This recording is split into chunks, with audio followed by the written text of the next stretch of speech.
الحمد لله رب العالمين والعاقبة للمتقين الصلاة والسلام عليك يا رسول الله وعلى آلك وأصحابك يا حبيب الله۔ اللہ تعالیٰ 7ویں سپارے کی پہلی آیت میں ارشاد فرماتا ہے وَإِذَا سَمِعُوا مَا أُنزِلَ إِلَى الرَّسُولِ تَرَىٰ أَعْيُنَهُمْ تفیض من الدمع مما عرفوا من الحق۔ اور جب یہ قرآن سنتے ہیں جو نبی کریم صلی اللہ تعالی علیہ وسلم پر اترا ہے تو تم دیکھو گے کہ ان کی آنکھوں سے آنسو جاری ہو جاتے ہیں۔ آنسو جاری ہوتے ہیں یعنی کہ یہ حق کو پہچان گئے۔ قرآن پاک کی تلاوت کرنا، تلاوت سننا، اللہ فرماتا ہے کہ اگر آنکھوں سے آنسو جاری ہو جائیں تو یہ وہ لوگ ہیں جو حق کو پہچان جاتے ہیں۔ انسان دنیا بھر کے سمندر ہو، بتایا گیا یہ دوزخ کی آگ کو نہیں بجھا سکتے، دنیا بھر کے سمندر، لیکن اللہ کے خوف سے قرآن کی تلاوت سنتے ہوئے اگر ایک قطرہ آنسو کا نکل آئے وہ دوزخ کی آگ بجھانے کے لیے کافی ہے۔ دنیا کے لیے لوگ روتے ہیں، لیکن جو اللہ کی محبت میں روتا ہے، اس کے خوف میں روتا ہے۔ یہ خوف کیسا ہے؟ یہ ایسا خوف نہیں ہے جو دنیا والے خوف محسوس کرتے ہیں، کسی درندے سے، کسی جانور سے خوف محسوس کرتے ہیں۔ یہ دوسرا خوف ہے جو اللہ سے خوف ہوتا ہے، اس کا معنی یہ ہوتا ہے کہ محبوب ناراض نہ ہو جائے، اس معنی میں خوف ہوتا ہے کہ کوئی کام مجھ سے ایسا سرزد نہ ہو جائے کہ اللہ مجھ سے ناراض ہو جائے۔ موسیٰ علیہ السلام جا رہے تھے، آپ نے ایک پتھر کو روتے ہوئے دیکھا۔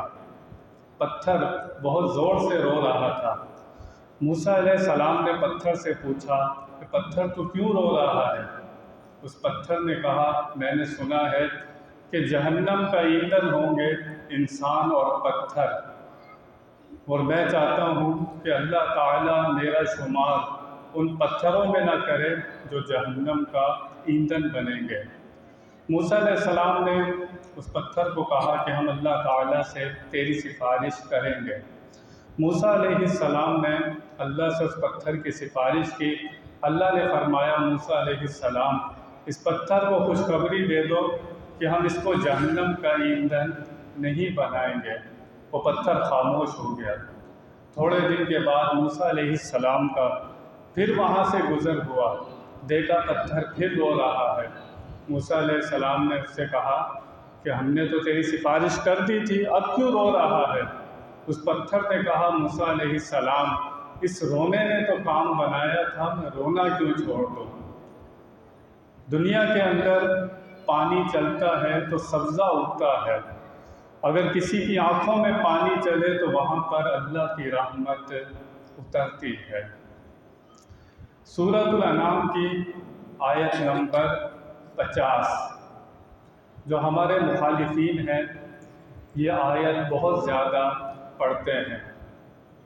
اسی مسجد میں ایک لڑکا تھا، تھوڑے دن پہلے وہ مجھے ملا، کہنے لگا تم نبی پاک کے لیے علم غیب مانتے ہو؟ قرآن میں لکھا ہوا ہے کہ نبی نے خود کہا ہے کہ میں غیب نہیں جانتا۔ میں نے کہا کون سی آیت ہے؟ اس نے کہا یہی آیت نمبر 50 سورہ انعام کی اس نے پڑھی۔ کہنے لگا تم غلط عقیدے بتاتے ہو، مجھے ان لوگوں نے قرآن کھول کر دکھایا ہے۔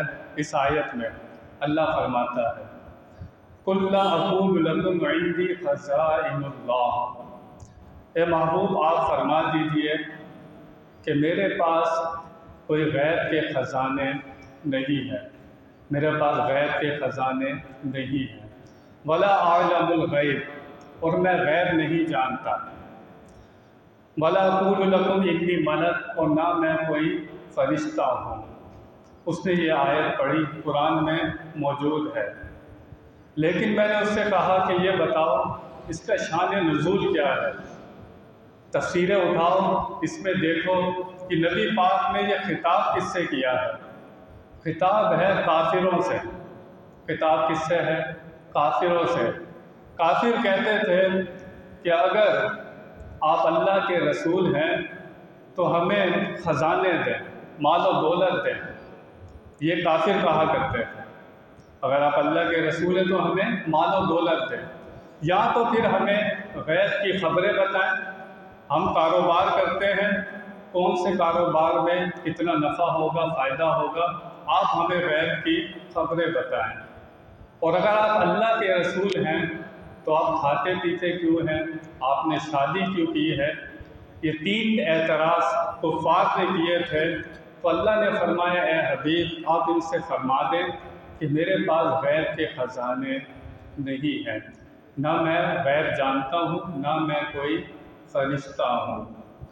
یہاں پر کافروں سے نبی پاک نے کہا، لیکن حدیثیں اٹھا کر دیکھیں، جب نبی پاک نے صحابہ سے فرمایا، صحابہ سے کہا کہ اللہ تعالیٰ کے غیب کے خزانے کی کنجیاں ہیں میرے پاس، یہ صحابہ سے فرمایا۔ اور غیب کی کتنی خبریں نبی پاک نے دی ہیں۔ یہاں پر جو نفی ہے نا، ذاتی علم غیب کی ہے۔ کس کی ہے؟ میں نے اس سے یہی کہا کہ ہم نبی کے لیے ذاتی علم غیب نہیں مانتے، اللہ کی عطا سے مانتے ہیں۔ اگر نبی پاک کا ذاتی علم غیب مانیں، یہ ہم مانتے نہیں ہیں، پھر برابری ہو جائے گی۔ ذاتی علم غیب، غیب کا جاننے والا اللہ تعالیٰ ہے۔ مخلوق میں جو کوئی بھی جانتا ہے وہ اللہ کے بتانے سے جانتا ہے۔ تو میں نے کہا ذاتی علم غیب کی نفی ہے یہاں پر، عطائی علم غیب کی نفی نہیں ہے۔ اور نبی پاک نے کتنی غیب کی خبریں دی۔ جنگ بدر میں نبی پاک جاتے ہیں، جنگ بدر سے 1 دن پہلے نبی پاک دورہ کرتے ہیں میدان کا، نشان لگاتے ہیں چھڑی سے، کہتے ہیں ابو جہل کی لاش یہاں پر ہوگی، عتبہ کی لاش یہاں پر ہوگی، شیبہ کی لاش یہاں پر ہوگی۔ نبی پاک نے نشان لگائے۔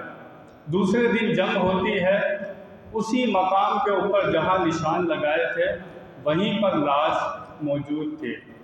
جب ابو جہل کو پتہ لگا نا کہ اللہ کے نبی نے خبر دے دی ہے کہ ابو جہل کی لاش وہاں پر ہوگی، تو یہ جنگ سے کترانے لگا، یہ جنگ پر نہیں جا رہا تھا۔ وہ کافروں نے کہا جو تو کہہ رہا تھا ایسے لڑیں گے، یہ کچھ کریں گے، اب کیوں نہیں جا رہا؟ اندر سے وہ جانتا تھا، اندر سے وہ جانتا تھا کہ جو اس نبی کے منہ سے نکلتا ہے ویسا ہی ہو جاتا ہے۔ اندر سے جانتا تھا لیکن مانتا نہیں تھا۔ تو اس طرح کی آیت قرآن میں 2-3 جگہ پر موجود ہیں، لیکن شان نزول یہ نہیں بتاتے۔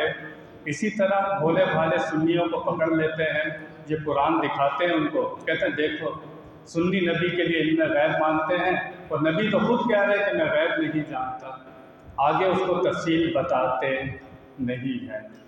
قرآن میں خود ہے کہ بہت سے لوگ قرآن پڑھ کر ہدایت پاتے ہیں، یضل بہ کثیرا ویہدی بہ کثیرا۔ بہت سے لوگ قرآن پڑھ کر گمراہ ہو جاتے ہیں، بہت سے لوگ قرآن پڑھ کر ہدایت پاتے ہیں۔ گمراہ کون ہوتے ہیں؟ ایک شخص تو قرآن پڑھتا ہے، وہ قرآن کا ترجمہ تفسیر اس لیے پڑھتا ہے کہ کسی آیت سے مجھے نبی پاک کی شان نظر آئے، وہ اس نیت سے قرآن پڑھتا ہے۔ اور کوئی اگر اس نیت سے قرآن پڑھے کہ نبی کے لیے مجھے کوئی قرآن سے عیب نظر آ جائے، کوئی مجھے بات مل جائے، اس نیت سے قرآن پڑھنا حرام ہے، کافر ہو جائے گا وہ۔ جو اس نیت سے قرآن پڑھے گا کہ نبی کا مجھے کوئی نقص نظر آ جائے، کوئی عیب نظر آ جائے، یہ اس میں عیب ڈھونڈ رہا ہے جس کو اللہ تعالیٰ نے بے عیب بنایا ہے۔ حالانکہ انسان جس سے محبت کرتا ہے اس کے لیے اندھا بہرا ہو جاتا ہے، اس میں عیب ہوتا بھی ہے تو نظر نہیں آتا۔ نبی پاک کو تو اللہ تعالیٰ نے بے عیب بنایا ہے۔ تو جو لوگ قرآن پاک کا غلط ترجمہ تفسیر لوگوں کو دکھاتے ہیں، وہ اپنے لیے آخرت کے لیے بربادی جمع کرتے ہیں، اور جو نبی پاک کی محبت کے بغیر قرآن پڑھتا ہے، اگر دل میں نبی پاک سے محبت نہیں ہے، ادب نہیں ہے، تعظیم نہیں ہے، یہ قرآن اس کے حلق سے نیچے اترتا نہیں ہے۔ یہ قرآن جب ہی سمجھ میں آتا ہے کہ جب نبی پاک کی محبت، ادب، تعظیم دل میں ہو تو اس قرآن کا نور اندر اترتا ہے۔ اللہ تعالی ہمیں سمجھنے کی توفیق عطا فرمائے۔ وآخر دعوانا ان الحمد للہ رب العالمین۔